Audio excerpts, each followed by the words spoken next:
எசேக்கியேல் 39 அதிகாரம் 29வது வசனம்.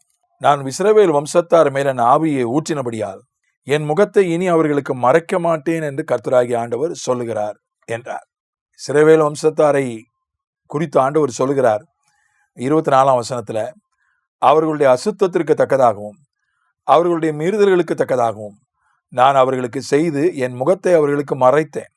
இஸ்ரவேல் ஜனம் பாவம் செய்தது, என்னுடைய முகத்தை அவர்களுக்கு மறைத்தேன் என்று கர்த்தர் சொல்கிறார். அது இன்னும் சில இடங்களிலும் வேதத்தில் சொல்லப்பட்டிருக்கிறது. இமைப்பொழுது அற்பகாலம் மூண்ட கோபத்தினால் என் முகத்தை இமைப்பொழுது உனக்கு மறைத்தேன். 54ஆம் அதிகாரம் ஏசாயா 8ஆம் வசனம். ஆனாலும் நித்திய கிருபையுடன் உனக்கு இறங்குவேன் என்று கர்த்தராகிய உன் மீட்பர் சொல்கிறார். நான் இனி என் முகத்தை அவர்களுக்கு மறைக்க மாட்டேன் என்று கர்த்தர் சொல்கிறார். இது 1000 வருஷ அரசாட்சியில் நிறைவேற போகிற விஷயம். ஏன்? அதுக்கு ஒரு காரணம் சொல்கிறார். நான் இஸ்ரவேல் வம்சத்தார் மேல் என் ஆவியை ஊற்றினபடியால் என் முகத்தை இனி அவர்களுக்கு மறைக்க மாட்டேன் என்று கர்த்தராகிய ஆண்டவர் சொல்லுகிறார் என்றார். என் ஆவியை அவங்க மேல ஊத்திட்டேன், அதனால இனி நான் முகத்தை அவங்களுக்கு மறைக்க மாட்டேன் என்று அதற்கான காரண காரியத்தையும் ஆண்டவர் சொல்கிறார். இஸ்ரவேல் ஜனம் இன்னும் ரட்சிக்கப்படலை. அங்கொன்றும் இங்கொன்றும் ஒரு சிலர் ரட்சிக்கப்பட்டிருக்காங்க. ஆனா பெரும்பாலானோர் இன்னும் இயேசுவை ஏற்றுக்கொள்ளலை. பெரும்பாலானோர் இன்னும் பரிசுத்த ஆவியை பெற்றுக்கொள்ளலை. எப்பொழுது ஆண்டவர் தன்னுடைய முகத்தை அவர்களுக்கு மறைக்க மாட்டார்? அவர்கள் பரிசுத்த ஆவியை பெற்ற பிறகு. நான் இஸ்ரவேல் வம்சத்தார் மேல் என் ஆவியை ஊற்றினபடியால் என் முகத்தை இனி அவர்களுக்கு மறைக்க மாட்டேன் என்று கர்த்தராகிய ஆண்டவர் சொல்லுகிறார் என்றார். பரிசுத்த ஆவியினுடைய அபிஷேகத்துக்கு அவ்வளவு முக்கியத்துவம் உண்டு. கொர்நேலியினுடைய வீட்டில், கொர்நேலி யூதன் அல்லாதவன். அப்பொழுது எல்லா விசுவாசிகளும், பேதுரு முதற்கொண்டு அப்போஸ்தலர்கள், ஊழியக்காரர்கள், விசுவாசிகள் எல்லாரும் என்ன நினைத்தார்கள்? யூதர்களுக்கு மட்டும்தான் ரட்சிப்பு, யூதர்களுக்கு மட்டும்தான் பரிசுத்த ஆவி, யூதர்களுக்கு மட்டும்தான் ஞானசானம் என்று நினைத்து கொண்டிருந்தார்கள். ஆண்டவர் தரிசனத்தின் மூலம் பேதுருவோடு பேசி, தரிசனத்தின் மூலம் தூதனை அனுப்பி கொர்நேலியோடு பேசி, பேதுருவை வரவழைத்து 300 to 500 உறவினர்கள், நண்பர்களை கொர்நேலி தன் வீட்டில் கூட்டியிருந்தான். அங்கே போய் பேதுரு பிரசங்கம் பண்ணிக்கிட்டு இருக்கும் போதே, எதுக்கு கூப்பிட்டீங்கன்னு வேற கேட்குறான். ஐயா, ஆண்டவரை பற்றி சொல்றதுக்கு தான் கூப்பிட்டேன்னு சொன்ன பிறகு சுவிசேஷத்தை சொல்கிறான். பிரசங்கம் பண்ணிட்டு இருக்கும்போதே ஆவியானவர் இறங்கிறார். அப்போஸ்தலர் 10ஆம் அதிகாரம் 44ஆம் வசனம். இந்த வார்த்தைகளை பேதுரு பேசி கொண்டிருக்கையில் வசனத்தை கேட்டவர்கள் யாவர் மேலும் பரிசுத்த ஆவியானவர் இறங்கினார். 47.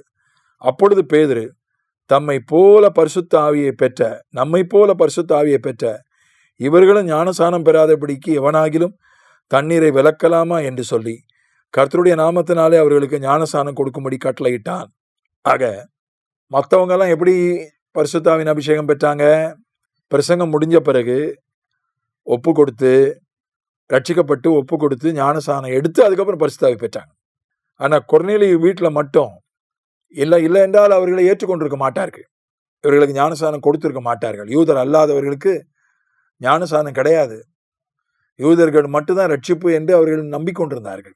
இப்போ யூதர் அல்லாதவர்கள் மேலும் ஆவியானவர் இறங்கினதை கண்ணால் பார்த்ததுனால தான் வேற வழி இல்லாமல் அவர்களுக்கு ஞானசானம் கொடுத்தார்கள். இந்த சம்பவம் தான் நான் இன்னைக்கு ஆண்டவரை பற்றி பேசுறதுக்கும் நீங்கள் ஆண்டவருடைய வார்த்தையை கேட்கறதுக்கும் காரணம். இந்த சம்பவம் தான் ஒரு ஆரம்பம். இல்லைன்னா யூதர் அல்லாதவர்களை அவர்கள் ஒதுக்கி வைத்திருப்பார்கள். யூதர்களுக்குள்ளேயே கிறிஸ்தவம் முடங்கி இருந்திருக்கும். தம்முடைய ஆவியை ஆண்டவர் ஊற்றுவதிலே அநேக முக்கியத்துவங்கள் உண்டு. அதற்கு அநேக காரணங்கள் உண்டு. பரிசுத்த ஆவியானவர் நம் மேலே இருப்பார் என்றால், நமக்குள்ளே இருப்பார் என்றால், ஆண்டவர் தம்முடைய முகத்தை மறைக்க மாட்டார். ஏன்னா அவருடைய ஆவியானவர் நமக்குள்ளே இருக்கிறாரே. ஆவியானவரை வேத புஸ்தகம் கை என்றும், தேவனுடைய கை என்றும், தேவனுடைய விரல் என்றும் அழைக்கிறது. யாராவது தன்னுடைய கையை பார்க்காமல் இருப்பார்களா? யாராவது தன்னுடைய விரலை பார்க்காமல் இருப்பார்களா? நிச்சயமாக மறைக்க மாட்டார்கள். தன் கையை, தன் விரலை பார்க்காமல் யாரும் கண்ணை மூடிக்கொள்ள மாட்டார்கள். கர்த்தருடைய கரமாகிய, கர்த்தருடைய விரலாகிய பரிசுத்த ஆவியானவர் நமக்குள்ளே இருப்பதால் அவர் தம்முடைய முகத்தை நமக்கு மறைக்க மாட்டார்.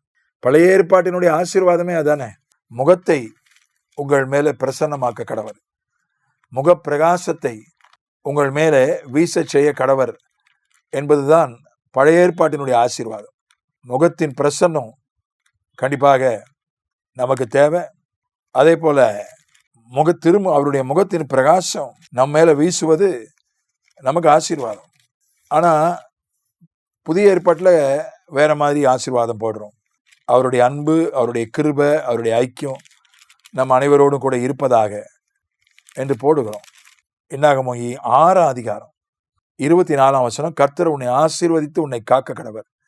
கர்த்தர் தம்முடைய முகத்தை உன்மேல் பிரகாசிக்க பண்ணி உன்மேல் கிருபையாயிருக்க கடவர். கர்த்தர் தம்முடைய முகத்தை உன்மேல் பிரசன்னமாக்கி உனக்கு சமாதானம் கட்டளையிட கடவர் என்பதே. 23 இப்படி சொல்கிறது, நீ ஆரோனோடு அவன் குமாரனோடு சொல்ல வேண்டியது என்னவென்றால், நீங்கள் இஸ்ரவேல் புத்திரரை ஆசீர்வதிக்கும் போது அவர்களை பார்த்து சொல்ல வேண்டியதாவது. 27 இவ்விதமாய் அவர்கள் என் நாமத்தை இஸ்ரவேல் புத்திரர் மேல் கூற கடவர்கள், அப்பொழுது நான் அவர்களை ஆசீர்வதிப்பேன். ஆசாரியர்களை பார்த்து ஆண்டவர் சொன்னார், இந்த ஆசீர்வாத வார்த்தைகளை தேவ ஜனங்களை பார்த்து சொல்லுங்க, அப்போது நான் அவர்களை ஆசீர்வதிப்பேன். அதுல கர்த்தருடைய முகம் 2 தடவை வருது. தம்முடைய முகத்தை பிரகாசிக்க பண்ணி, தம்முடைய முகத்தை பிரசன்னமாக்கி. முகத்தை மறைச்சுக்கிட்டாருன்னா ஆசீர்வாதமே இருக்காதே. அவருடைய பார்வை பட்டாதான ஆசீர்வாதம். கர்த்தருடைய பார்வை நம்ம மேல படணும்னா அவருடைய கண்களே பரிசுத்த ஆவியானவர் தான், கை விரல் மட்டுமல்ல. கர்த்தருடைய கண்கள் பரிசுத்த ஆவியானவர் தான். கண்ணையே நம்ம மேல வச்சுட்டாருன்னா அதான் பிரசன்னமாக்கி. முகத்தை பிரகாசிக்க பண்றது தூரத்துல இருந்தே கூட பிரகாசம் வீச முடியும். ஆனா பிரசன்னன்றது பக்கத்துல வரணும். நம்முடைய முகத்தோடு அவருடைய முகத்தை வைக்கணும். அவருடைய கண்ணை நம்முடைய மேல வைக்கிறாரு, அதுதான் பிரசன்னம். திருமுகத்தின் பிரசன்னம் பரிசுத்த ஆவியானவர் மூலமாகத்தான் அது நிறைவேறுகிறது. ஆகினால பரிசுத்த ஆவியை பெறாதவர்கள் அதனுடைய முக்கியத்துவத்தை உணர்ந்து பெற்றுக்கொள்ளுங்கள். பரிசுத்த ஆவியை பெற்றவர்கள் அதை ஒரு துச்சமாக நினைக்காதீர்கள். எல்லாரும் தான் பரிசுத்த ஆவியை பெற்றிருக்கிறாங்க, போனவங்க வந்தவங்க, சின்னவங்க, படிக்காதவங்க, வேதம் தெரியாதவன், அறகுறை, எல்லாம் தான் பரிசுத்த ஆவி பெற்றிருக்காங்க, என்ன பெரிய பரிசுத்த ஆவி அப்படின்னு அதை அற்பமா எண்ணாதீங்க.